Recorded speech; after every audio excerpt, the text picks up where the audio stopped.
I'm Matt Heitzenroder, and I'm the general manager for EMEA in, I was enjoying yelling. The general manager for EMEA in Basho Technologies, the makers of Riak. We're based, our European headquarters in London. That's where you'll find me. I'm Jim. I work at Neotechnology and in our London office, because we like grey weather. Yeah.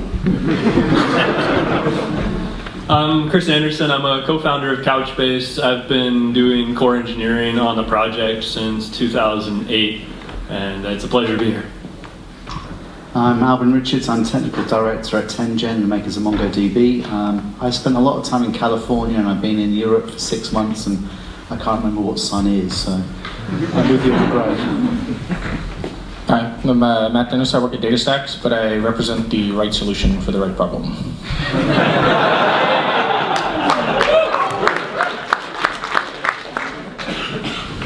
Okay, I'm Martin Fowler. I'm a loudmouth at ThoughtWorks. I am not associated with any particular technology, although we have used several of these at the table. And I'm here violating an important rule of performers, because it's a well-known fact that you should never perform with children or animals. And I'm on a panel with Jim Webber. That makes me a puppy. Cute as fuck. Okay, so thank you everybody. So I prepared 2 questions before we kind of open up to audience questions. And the first one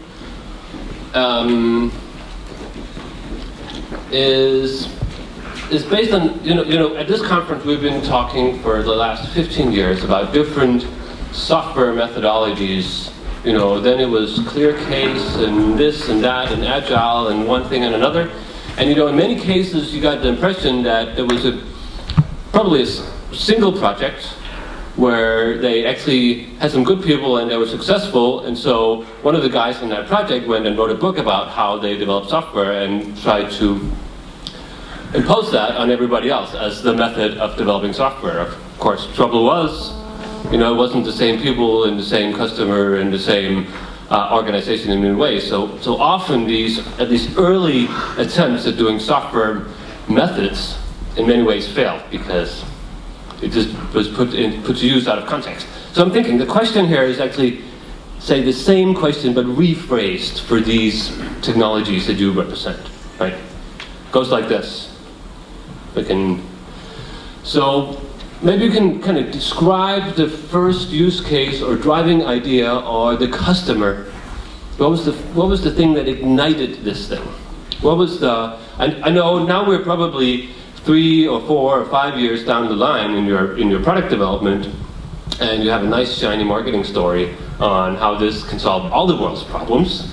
But I'd like to hear kind of, if you dig in a bit and say, what was the original use case or the driving motivator for doing this? What was keeping you up at night hacking when you did the first, or this first version was being built? Maybe you're not representative for actually implementing the first version, but at least you know the story, most likely. So, I don't know who want to start. If you want to go down the line the same way, anyone? You look like you have a good answer, Chris.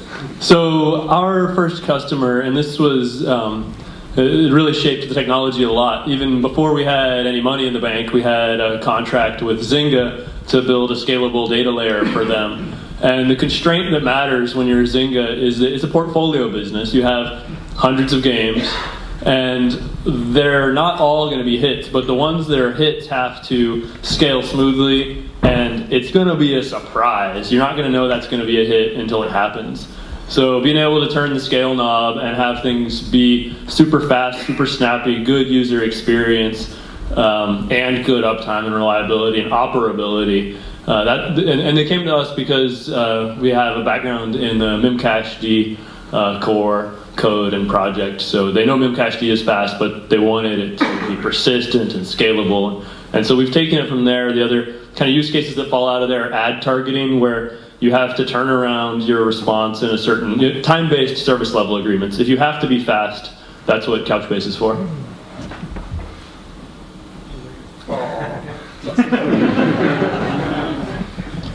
So Cassandra actually started at Facebook for their inbox messaging system. Basically, all of the emails that you're sending on Facebook were needing to be indexed and searched, and so Facebook actually wrote Cassandra to solve that problem.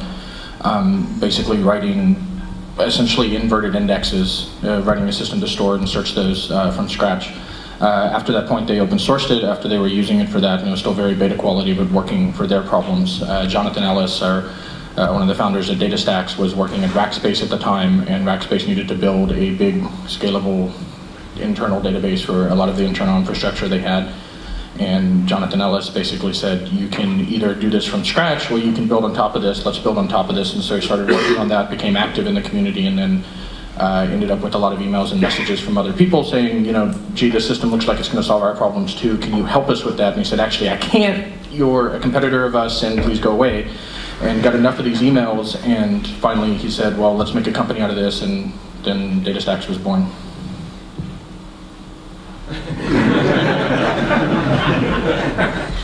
For MongoDB, it's pretty simple. Our founder, Dwight Merriman, was the founder and CTO of DoubleClick. And so when DoubleClick was founded in 1996, they built everything on a Java and relational stack.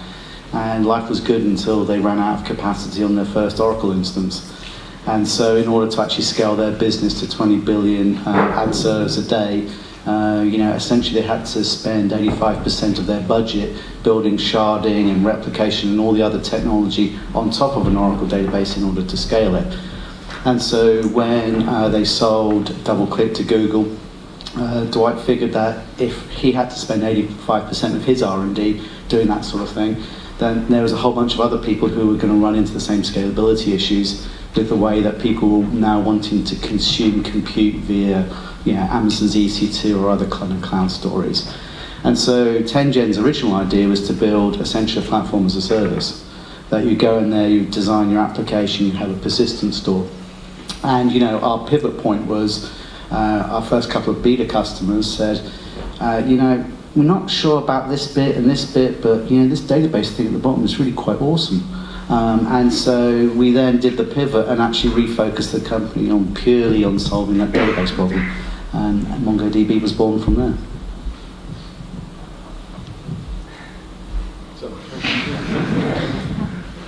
So Basho had a pivot story as well. In 2008, it was a completely different company. It was actually a CRM company at the time, selling some kind of plug-in prospecting tool for Salesforce. And it was 2007, 2008. The company was doing this around that time, and they had been inspired been inspired by the Dynamo paper, which was released in 2007.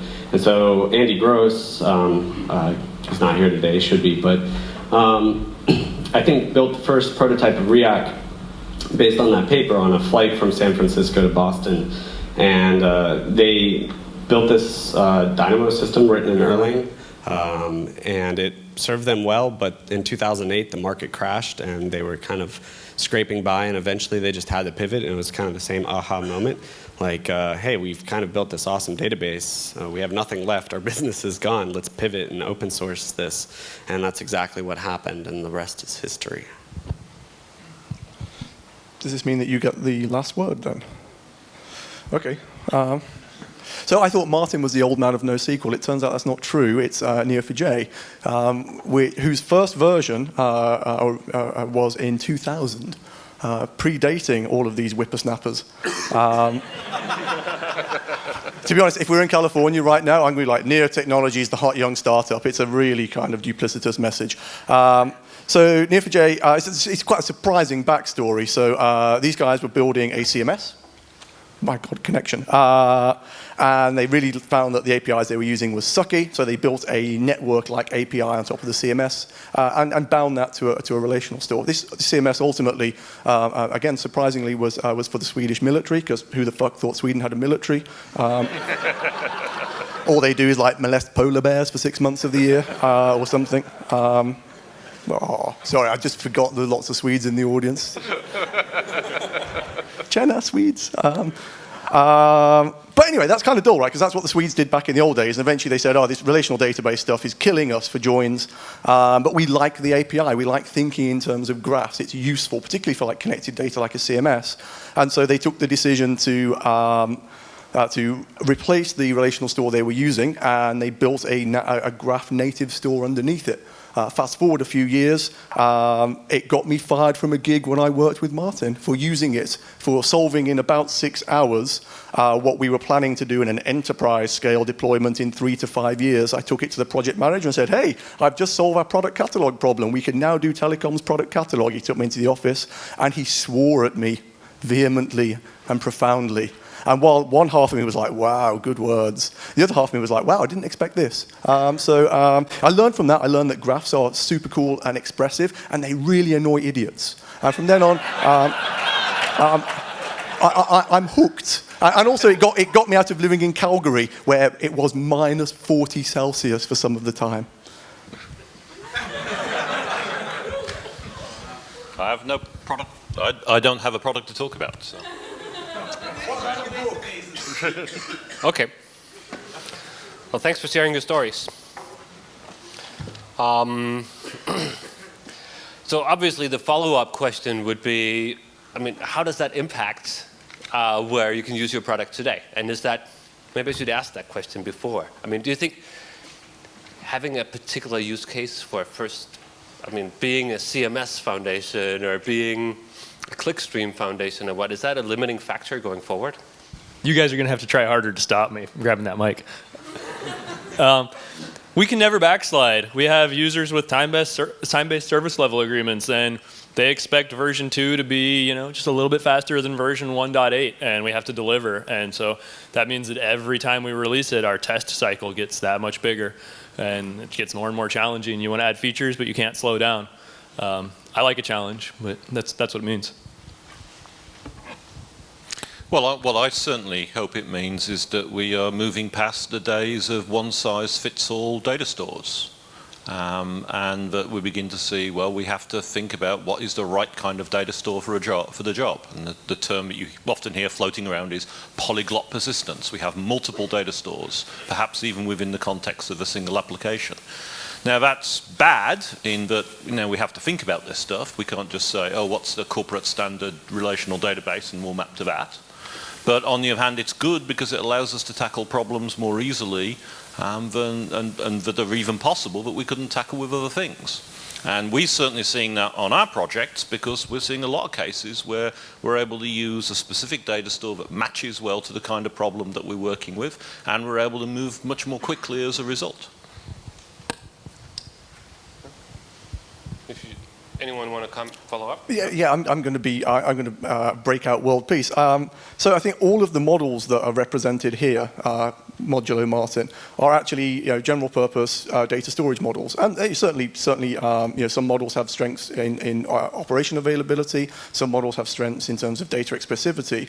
But I think every database here, we're not talking about marked logic, are we? We're talking about general purpose databases that can be broadly applied.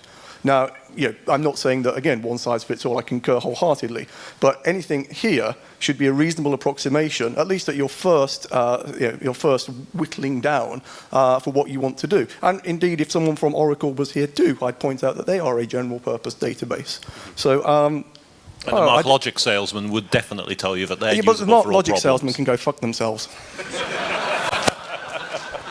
Okay, I'm not so much world peace now. So, I think that's a genuine problem that, we have these general purpose databases and you all represent these, right, to some degree, right? Some are a better fit than others for particular problems, but it's really, because you still kind of generally categorize these as general purpose, then you also would tend to think you typically do with just picking one database, or any one of them could probably be used. So you kind of easily fall into this trap of thinking of these as a database. You have this picture in your mind of what is a database, and this is probably something very close to that. And when you talk to managers or decision makers, they're asking which database to use for this, and it's really difficult to tell that story. So I think we need some better classification from you guys. I mean, saying we build a general purpose database isn't good enough, Jim. Well, I mean, I think what we've all done is that we've all made, in order to get the scalability, a whole bunch of design choices. And that means that those design choices are more optimum for some use cases than others. I don't think we would say that we're general purpose. I wouldn't say MongoDB's general purpose. I think it's got a wide range of use cases. But if you need availability over consistency, then there are better options around this table. If you need consistency over availability, then I think MongoDB is a viable alternative. Is it general purpose? I don't think that's an interesting way of thinking about the problem. I think the interesting thing about the problem is, what is the use case, what is the problem you're trying to solve, and then figuring out the best technology to fit that problem, rather than say, oh, one size fits all worked before, I'm going to pick one NoSQL data store and just use that. Well, you're going to have a very bad time at some point, because you're going to have a technology mismatch between what you need to do and your expectations. And I'm agreeing with that, and also saying I think there are two kind of directions to look at when you're examining it. One is the data model. Some data models that vary in terms of what you get from the different things. So you've got to look at, does the data model fit how I want to interact with the data? And the second has to do with the distribution and consistency story. Because, again, so look, the trade-off that Alvin said there. Some of them lean more towards consistency, others lean more towards availability and lower latency for the accesses. And you've got to make your decision amongst that set of trade-offs. So before you say too much, I want to put the next slide up, because you're actually kind of diving into that right now. Because actually, when I talk to people that don't know anything about NoSQL, I like to make this matrix, right? Of kind of often two primary dimensions that you see in these products. One is this product really built for online processing, OLTP, live data? Is it really built for dead data, for analysis? Right? That's one dimension. The other dimension is it really built for single big fat machine that allows you to do complex queries, or is it a multi-machine system that gives you probably simple queries, but also availability and scalability maybe? So, I mean, this is just one kind of simple matrix that you can start off with and say, probably many of these databases you could categorize into one of these boxes, I would think. I think this is Or you can disagree. Yeah. That's what the twitchy eyebrow means. You disagree. So you're leading the jury, my lord. This kind of single machine complex queries, multi-machine simple queries. Well, there's another dimension there that, there's obviously a factorial that you missed. Teach me. Okay, so for example, Neo sits in multi-machine complex query in the general case. But if you want to, do something sensible in OLAP, you just hang some OLAP read slaves off it and job done. So it's kind of another, well, I mean, obviously graphs are very multi-dimensional, so we could graph this comfortably. Is that the part where it's actually a general database in the sense that you can do both of these and it depends on the use case? Yes. I just fed that to you, didn't I? That was lovely. Yes. You owe me a drink when we get back to London. Cassandra Thanks. also fits in a couple of those places. Cassandra itself is really definitely multiple machine, and at its base, more simple queries. DataStax has been integrating other products with that, which is now an enterprise solution, but definitely fits OLTP and OLAP. So it's kind of across the board there. Yeah, Reoc definitely fits in the multi-machine simple query in the like online processing, not the OLAP. It's not good for that. It's good for like web request latencies and whatnot. But doesn't React support MapReduce for OLAP? No, it does not. What? You've got No, a no. framework. We do have a MapReduce framework, but it doesn't necessarily serialize anything to the disk, and so persistence doesn't take place, and everything is done in memory, and so there's constraint by memory, and it's not something you want to leave a long-running request. Most of the time, what we recommend is that with Reoc, that you really, depending on the size of the cluster and the data set, that you keep a bounded set of keys, but to do like a full data set or to do even a bucket, which still has to go around the entire Dynamo ring, we really recommend against it. I'll try not to be nice to you again. That backfired spectacularly. I mean, sort of, MongoDB fits in the kind of multi-machine. We've got an inbuilt query processing language. It's simple. I wouldn't say it's complex like SQL. We have MapReduce. We have an aggregation framework. And so I think it's one of those places you can do a whole bunch of computation and store the results for that. But there are some problems that are great to solve with Hadoop. So we have a connector. We can exchange to and from data from Hadoop if you need that kind of large scale of aggregation across those data sets. And so it's blurry. About, right? I mean, we're in the middle somewhere. If we were playing buzzword bingo, everybody would have a full plate now. We really need, us, looking at all this cool technology that you build for these cloud scale things, etc. We really need some, simple words for describing what these things do. So Couchbase your answers are just, well, we do it all. Basically, you also Couchbase is very live. If you don't need your data right now, then don't keep 3 copies of it in RAM. So we have users, it's a common pattern to have a Hadoop cluster, and we've also got a MapReduce framework. It's an incremental real-time MapReduce that's disk-based, but you're not going to run it across your entire history. So do that in Hadoop, and then let Couchbase tell you what's happened since the last time Hadoop finished the job. I think the audience are pretty smart.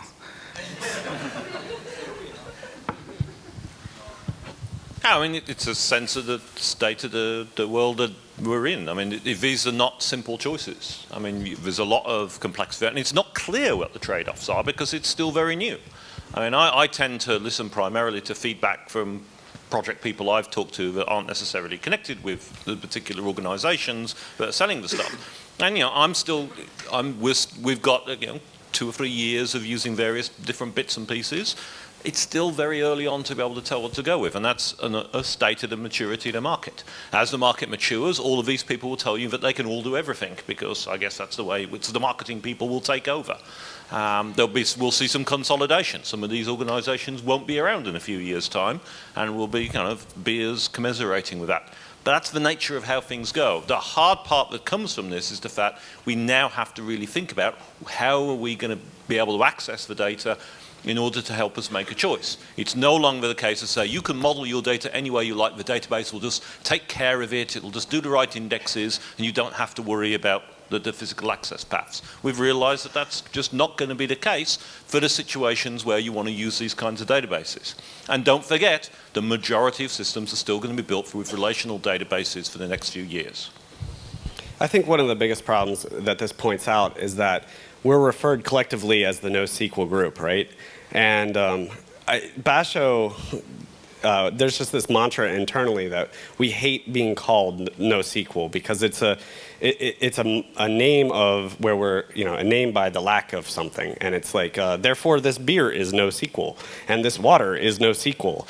And it's really, it doesn't distinguish, when I have prospects come and say, we're looking at Mongo and React, I'm like, oh, because I know it's a huge education from there. And it's not, I might very well say, use Mongo, because what you're trying to do, the analytics that you're trying to do in a click stream or whatever, should not be done in React. And so I'd like to think that we're pretty good at saying, yeah, we fit in that bottom left quadrant.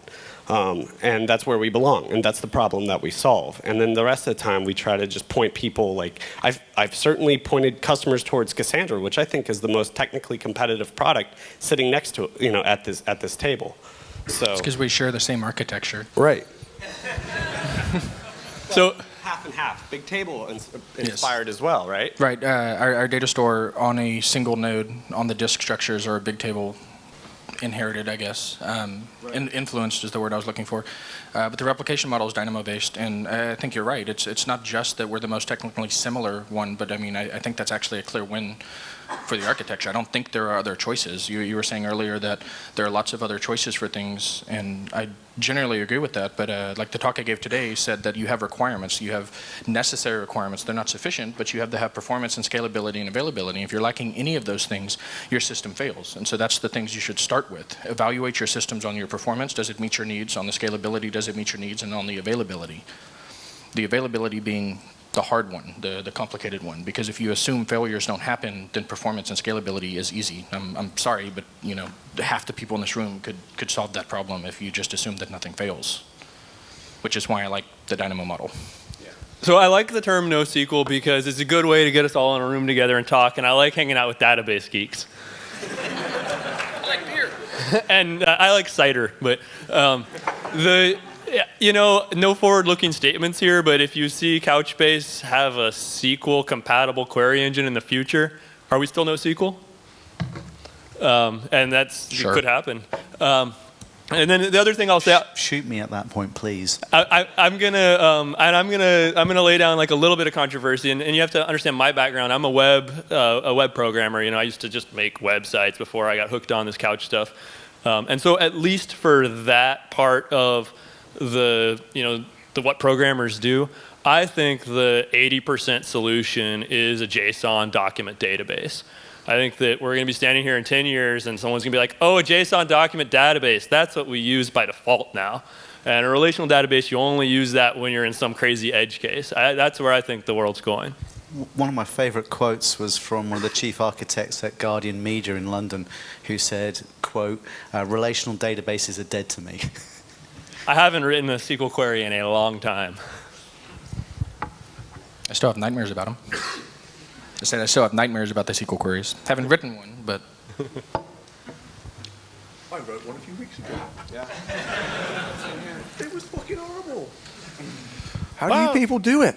It's like you have to tell the database how to do its job.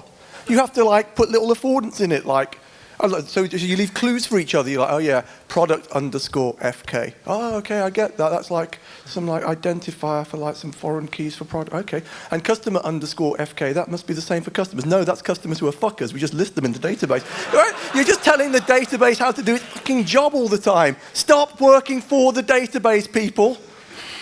It really infuriated me. It was a week where, I know I'm quite a kind of sweary kind of guy, but I was at sweary level 11 for a week while I was working with the SQL stuff. How do you guys just get through your day? Do you have it's Denmark, you probably have state-sponsored psychiatrists on tap, state-sponsored back rubs every time you have to do an inner-outy upper-downy join or something and it freaks you out. How do you fucking get through the week? The weather's miserable and you're working with fucking tables. Sorry, this outburst brought to you by Neotechnology.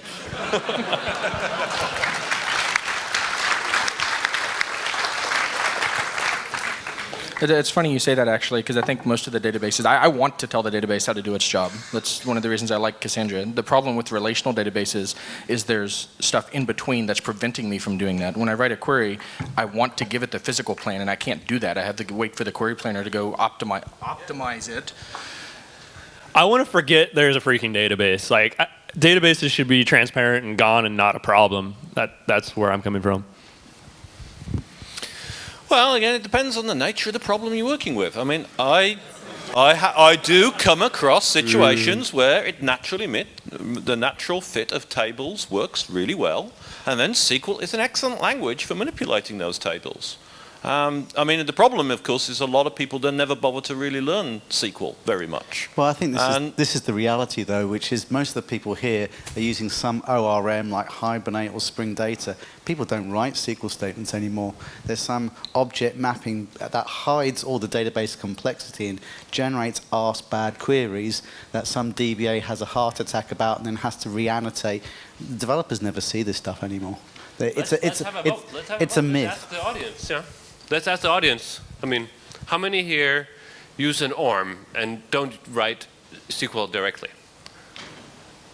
How many people like it? That's a different problem. So how many people here write SQL? Actually write the SQL? There's more people. Yeah, that's surprising. Oh yeah. And how many like it? I think you guys are giving SQL a bad rap. It's a pretty damn useful language to be able to access data in any configuration, any tabular format that you need. And so I think, what's that? So is assembly. That's not fair. Language wars, can't live without them, I guess. Yeah, I still recommend customers to SQL if it fits their problem, if it's the right thing. It's send them to Postgres or Oracle or MySQL, whatever, Postgres. I love Postgres. If it's a relational database, it's all Postgres for me all the time. F everything else. But I do have a question for you, actually. How do you determine that that's the right fit for them? Because I share the feelings and the methodology. I do push people off to other systems, Mongo in the past, and React occasionally. And Quadrant 1, usually. It's analytics processing that's going to happen offline. Doesn't have a high availability story tied to it. Just needs to be able to do some background work.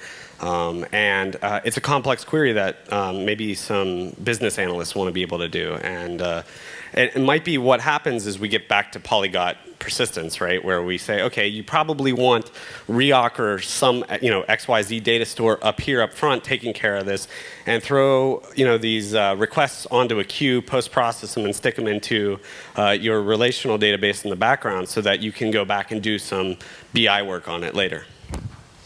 I mean, so going back to the original premise, I think it was the people versus NoSQL, right? So, what I'd like to see is, the relational vendors here so that they can actually see this vast crowd of people they have corrupted with their one-size-fits-all story. Where are those guys? Outside the football table. So we had, and it's still going on, like it's sort of an open community project called UnQL, Uncle.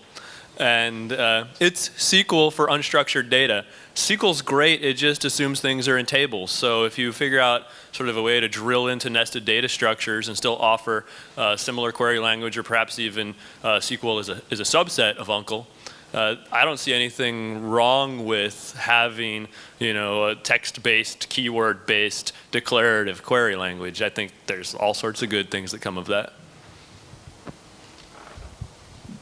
That's true. There are good things that come with that, but there's a lot of bad things too. That's my main complaint about relational systems is when you have this declarative language, you're not specifying how you want things stored on disk. You're not specifying how you want to access them. You're not specifying the algorithms.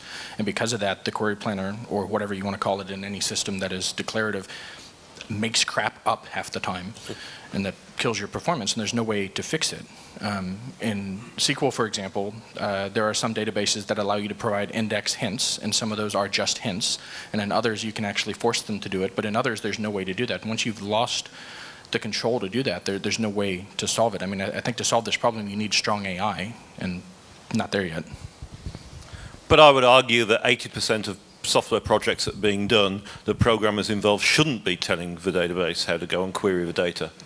And that's where SQL is very strong. I mean, we're in a kind of weird audience here. The fact that people are coming to this conference makes them actually kind of unusual out there. Because a lot of organizations would not pay to send people to a conference like this. Most people, well, I can't remember, some ridiculous figure said something like, and I'm making this up, but it's roughly this kind of feel. 70% of programmers, read one book or less a year. I mean, the degree to which the average project is out there, they shouldn't be messing around with going after talking about how to query the data on the disk. Leaving it to the relational database, that's just about right. But there are, even though it's a minority, it's still a very large number of people who do care about this stuff and need to have more sharper tools that are appropriate for the problem. And that's the space I'm interested in and the space we're interested in. So I actually agree with that. 80%, maybe even higher than that, should not be having to do this. My problem is for that 10% or that 20% that you have to do it, that there's no option. That's what I care about. I want something that the JVM does great with that. 99% of the time the garbage collection is perfect. It never gets in your way. You don't have to worry about it. It's awesome. But that 1% that you have to fight it is a pain in the butt. Automatic transmissions are the same thing. Query planners on relational databases. I want the automation for the 80 or 90% of the projects. It's that last 10% that I want the option for. I want to have some sort of answer that I can do it so that it's possible. Make easy things easy and hard things possible. So both you, Matt, and Martin, you kind of hinted that there's lots of good use cases for SQL stores, of course. But maybe you could, do you think you can describe generally what kind of defines that boundary, or some examples? The dominant one I can. If your project is not particularly vital and or your team is not particularly good, use relational databases, right? Which is a vast majority of projects out there. Right, the technology's mature, you've got plenty of support from lots of people, it doesn't really matter that much. People can come say, oh, you've got to have super high availability. Actually, websites go down all the time, and particularly if it's an internal system, who's going to care? Right? I mean, it's going to be down for some minutes, maybe even some hours. People survive that. Amazon went down. It made a lot of noise, but I don't see that was a large amount of deaths reported. I mean, the reality is, for a lot of systems, you go with that flow. And that's going to be the case for quite a while. I think we're talking about the wrong thing. The query language is a red herring. The thing that really puts the NoSQL databases in a singular category is the lack of complex transactions with rollback. And whether you query it with a declarative, thing with capital select or whatever, doesn't really matter. What matters is your unit of isolation. What can be ACID, what can be rolled back, and if you're querying that through data log, I'll still it's not SQL that's setting us apart from the traditional databases. It's this notion of isolated transactions, I think. It doesn't look like Jim is agreeing with that. That might be a good description for the majority of NoSQL databases. I represent one that embraces ACID transactions as a fundamental unit of work. So I don't think, so it's a good approximation, but it doesn't hold true for all of us. I think the difference is, in MongoDB, writes are ACID, right? What we don't do any guarantees is two sequential writes after each other, i.e. there's no dependency between those. And so really what you're talking about is the ability, if you've got to spread data across multiple nodes and you want to have writes that are guaranteed to either all complete or all roll back across those nodes, you're talking about two-phase commit. And 20 plus years, we still haven't optimized two-phase commit because you get latency. And so, that's the fundamental problem. If you can reformulate the shape of your data so you don't need multiple writes, then that is an alternative in order to get that scalability. Never thought I'd agree with Tingen, but yeah. That's the thing. Most of the transactions you don't actually need. You giving them up and you get a lot of other things instead. ACID transactions, you embrace those as a fundamental thing. I mean, how's that work for the availability? That's the problem I have, because if you ignore that problem, then there are lots of good solutions. There's lots of easy solutions if you're not worried about availability. Of course I do worry about availability being a database. And being a CA database, availability is one of the two things I find particularly important. So of course, in any system where you impose a level of locking and isolation, there may be contention. But for all practical purposes in a graph structure, that contention tends to be very widely spread out. So ACID transactions of the variety that we use, and we tend not to use distributed two-phase commit because that is a scalability and availability inhibitor. But for Neo, we don't need to do that. So we commit ACID transactions to a single database, which is then replicated out after the fact. So you mean a single node, a master node? We have a master, yes. Effectively, at some point, all writes go through Neo's master. Right. How many masters are in the system? I mean, do you shard across those? Sharding. Bless. So in the database that you can download today, Neo runs as a master-slave cluster where you can write through slaves. And if you choose to shard, that's to partition. That's an application-level concern. Okay, so what happens when that master goes down, or if you're running across multiple data centers and it's partitioned, so that I have some set of my application that needs to store data and I can't reach the master, then of course your data is only accessible for reads and you can't deliver that right. So classic example of this is Adobe, who run their Creative Cloud on top of Neo, and if you can't reach US East by hook or by crook, then your writes are going to struggle to get to the database because that's when they choose to run their masters. Right. I think that's a fundamental problem in architecture. That's not what I would consider a viable solution to most systems, to that last 20%. Yes. Yeah, I mean... No, it's not. Yeah. It's Knock not a yourself out. trade-off. It's not a trade-off you're making because you're preventing a solution to it. It's okay to say that when things are working, I would like to have this consistency, or I can use these automatic query planners or transactions or anything else for this 80%. But what's happened is that other 20%, there is no solution now. It's now an impossible thing to do. Yes, and of course, nobody at Neo is at all sitting around thinking about partitioning of graphs. That would be completely, no, of course, everyone is. So yes, you're right, and as I said, I was very careful when I picked my words that the version of Neo you can download today will be a master-slave cluster, and it does suit, even for global scale deployments for the likes of Adobe. So maybe they're not one of the 20% of like particularly tough problems, but it works for them. And at some point, we will roll out something which actually very much inspired by your stack and by your stack at the plumbing level, but which will be partitioned graphs at the application level. Excellent. That's what I wanted to hear. That was the important It's, part of, but we're working on that. We're going to fix it. The problem I have with spitting those words out is that you should say j'accuse, because effectively that's vaporware until we've published our source. Yeah, maybe. Right? I mean, if you have plans, you could at least. We were vaporware for like 16 months after we announced our 2.0, and we finally just shipped it last week, the beta. The GA will be soon, but yeah, it feels good not to be vaporware anymore.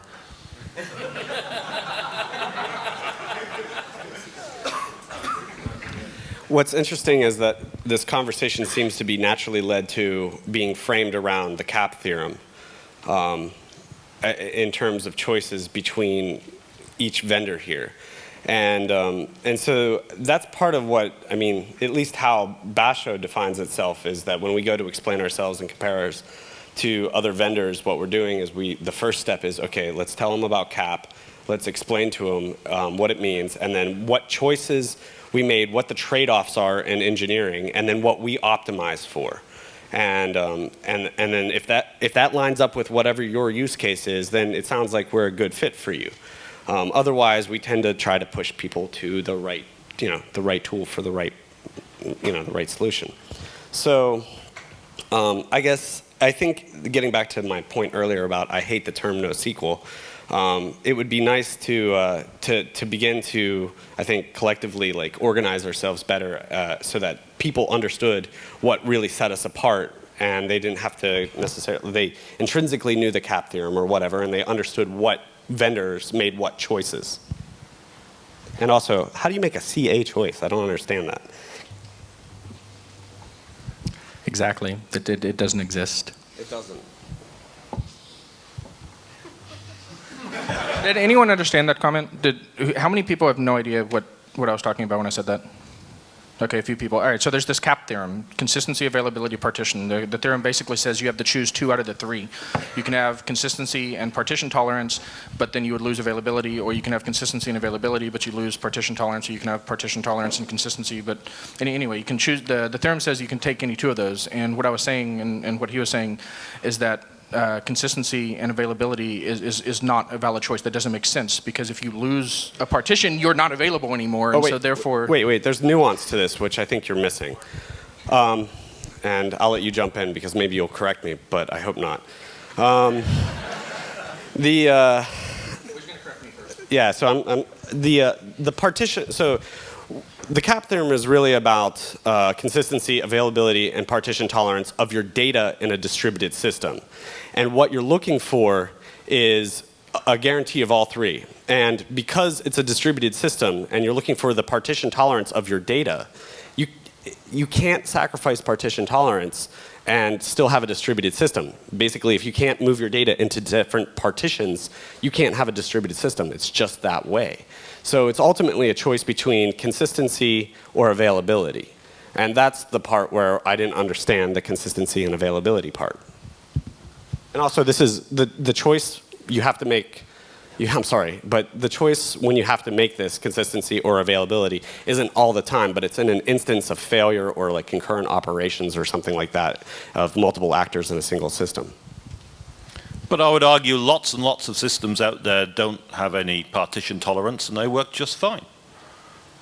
Yes, that does mean that if either they're all running on one machine, So yes, I guess it could partition if the motherboard starts clogging up, but the risk of the things going wrong is sufficiently rare that people don't worry about it, and if something does happen, then they have to then deal with it. And that has actually worked fine for a large amount of non-distributed software systems for a long time.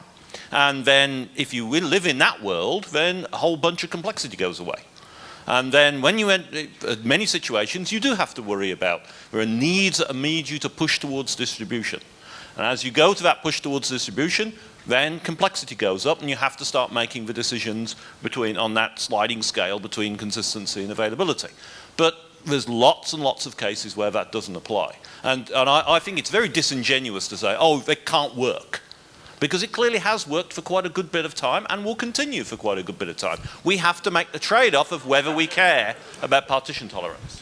So you actually just said that it doesn't work, right? You just said that. You said that this works in a lot of systems that are out there that only have one machine, and so that's not available by definition, right? I mean, it's enough for what people need to do with it. Sure, absolutely. So there are I agree with that hybrid 100%. Thank you. For instance, we are not all sitting in the same place on this imaginary cap triangle. I'll try to do some characterization. I'd say that React and Cassandra are going to place availability at the top of their priority list. And Couchbase and Mongo are going to be more consistent, but that doesn't mean that we're completely unavailable in the event of a partition. What it means, like for instance in Couchbase, you lose a node and then you fail over the replicas, you auto-detect the failover 15 seconds later. So yes, there was a lack of availability, but 15 seconds later you're back in business. That's still a lack of availability. It's still, but it's also, so he says it's still a lack of availability, but I'll say it's also still a distributed system. Well, yeah, but it's in the case of failure that you have to make the choice between consistency and availability. And that's the kind of choice that we're offering up in terms of the different products for people to figure out for their particular use case. So they need constant availability. Is it stock ticks where absolutely you have to be guaranteed to write? Or are you a system where for your developer community, is it more important to get a consistent view of that data and deal with some lack of availability in an event where you may not be able to write data for 10, 15 seconds? I mean, that's the kind of choice you're making. Yeah, it's just that the NoSQL moniker does not explain that to anybody sitting here, which is kind of my whole pivot around this slide, which I like. We've done a ton of talking. Did you want to let the audience ask some questions? Well, we're just about out of time. We have 1 minute left. I believe the audience was promised beer for questions. Splendid job, We have 3 beers, so we can have 3 audience questions. Who wants the first one? Awesome, you win. So would you say that There's a fourth over here.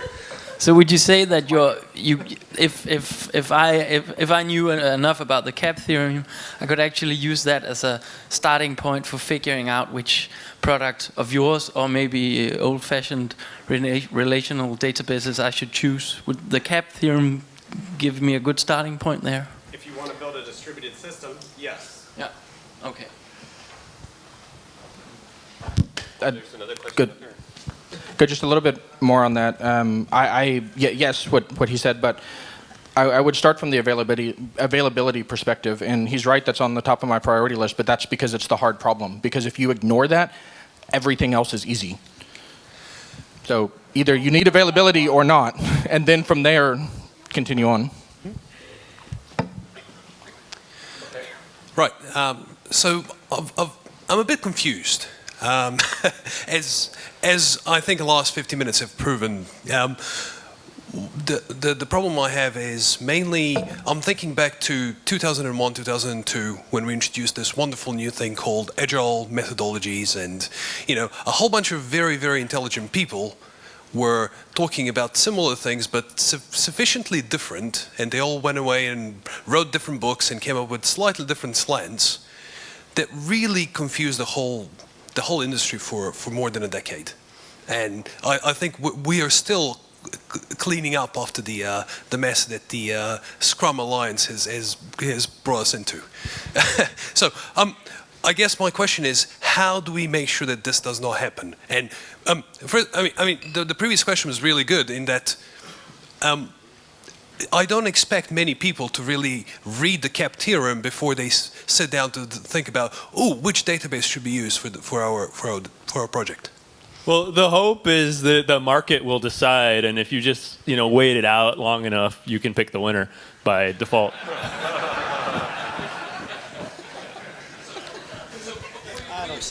Caveat, the markets did a really good job since 2008. So what you're saying is whoever has the best marketing department and the biggest budget?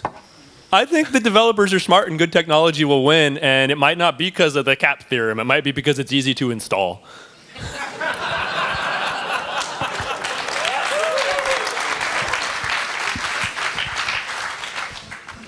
Actually, it brings out a very interesting point here, which is one thing that's very different in this world to what happened in, say, the shake-up of the various relational vendors that occurred 10, 20 years ago, is that we're in a situation where all of the NoSQL community people, the stuff that people are talking about, these are all open source systems.